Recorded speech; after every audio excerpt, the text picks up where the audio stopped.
Hey Matt. Hey. Where are we? We're at my house. And why are we at your house? Because you wanted to film me in my car. And why is that? Is that the right answer? And why do I want to film your car? Because you don't have anything else to put out right now? That's not true. Actually, that is actually true.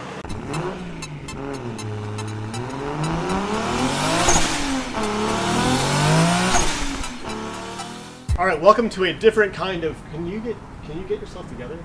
Something just dripped on me. There's nothing above me. And it's not rain. We're in California. It is raining literally hundreds of drops right now. So this is like our drought's over pretty much. That's pretty exciting. We're good. Welcome back to another episode of Fully Spooled. Today it's a bit different. We're not in the backyard wrenching and getting dirty on my Lexus. I thought I would come hang out with Matt for a bit. He's been helping out with the Lexus a lot. And as you can see behind us, I thought, Matt has a pretty cool car himself, so I wanted to kind of hang out with him for a bit and go over the details of his 93 RX7. It's just a good old standard RX7, right? Nothing special about this car. Absolutely. Bone stock, original wheels. Yeah. Original interior that has come apart pretty significantly. Cracked there. You can see all the way down to the bottom, under the carpet. Oh yeah, fancy. The standard 1993 Mazda RX7 build quality. It is a, R1 though, is that correct? It is an R1. That does not sound like a rotary. I thought you said you had a 13B. I do have a 13B. See?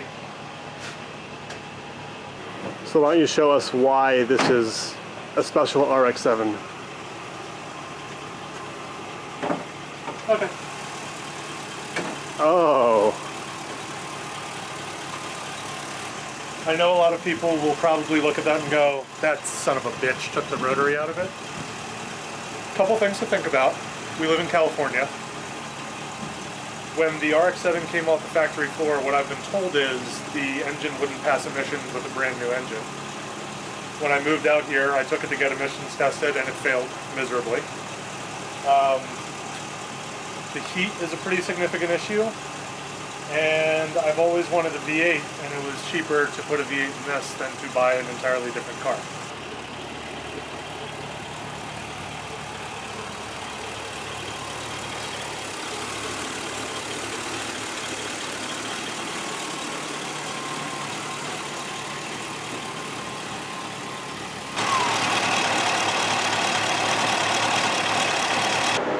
So you know the next question I'm going to ask, right? No, I don't. Can we take it for a ride? Yes. That was easy.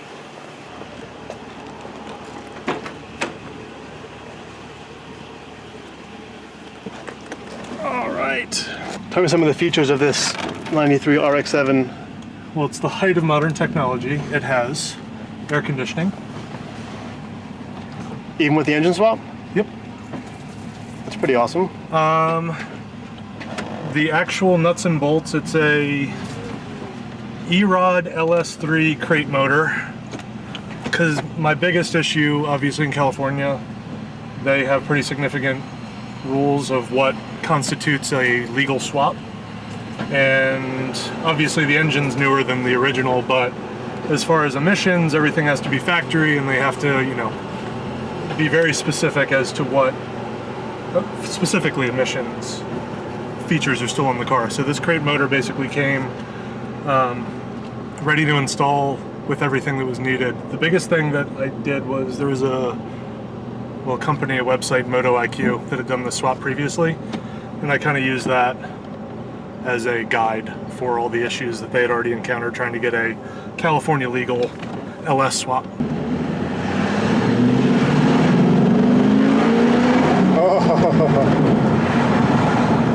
Well, so far it feels like a Mazda, except for the crazy rumble of the V8 and all the torque and stuff. One of my favorite things about this car, well, there are two things.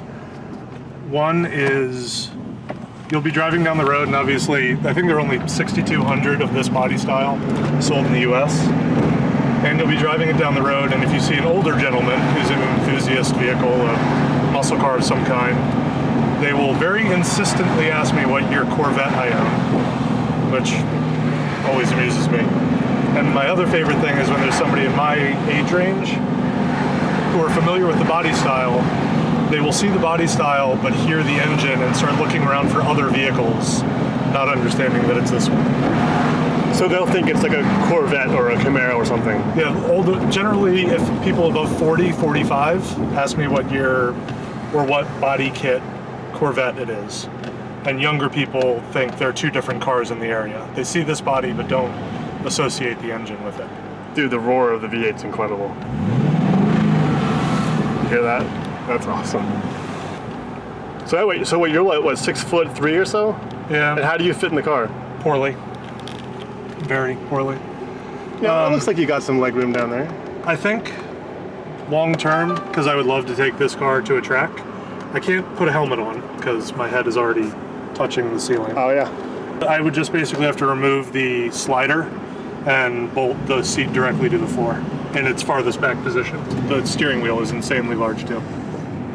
Well, thankfully, the aftermarket can fix those things, like racing seat, lower seat bracket, aftermarket steering wheel, all that fun stuff. And I can remove all these previous gauges from when I bought the car. I do not, well, at the moment I do not need a boost gauge. At the moment. At the moment. Although, you heard it here first, at the moment. Future episode for Fully Spooled. I don't even know how forced induction could fit inside of it. And it looks like the interior's seen better days. The interior is going to need a full swap. I want to replace like a 95 plus. Yeah, probably do the 98, 99, the final trim before the body disappeared. It was 99, right, in Japan? I don't know. That's actually. I think it is. I think 99 was the last year. The Super went to 02, I think. Yeah, everything started dying out in the late 90s, early 2000s. So just all new plastic. The car needs to be repainted. Oops. Need new carpet, everything. But the engine goes, so that's really all that matters, to be honest. The other problem is with the stock wheels. I can't steer to opposite lock because the new steering knuckles, the new tie rod ends, rub the inside of the factory Mazda wheels, which means I need new wheels and tires, which I should get anyway if I want to go to the track. Other than that, it's pretty reliable. The engine's brand new, so none of those issues, but there's definitely fitment stuff that happens pretty often. Look how low we are. That is a Camry next to us. Like, this is like my eye level, and I'm at the door handle of that Camry. That's ridiculous. Is that a double rain? Look at that. That's almost a double rainbow. Guys, for real, there's a double rainbow. Oh. Yeah, it's kind of hard to kind of show what the car can do in rush hour on the 405. No! No turn signal. Thanks, dude.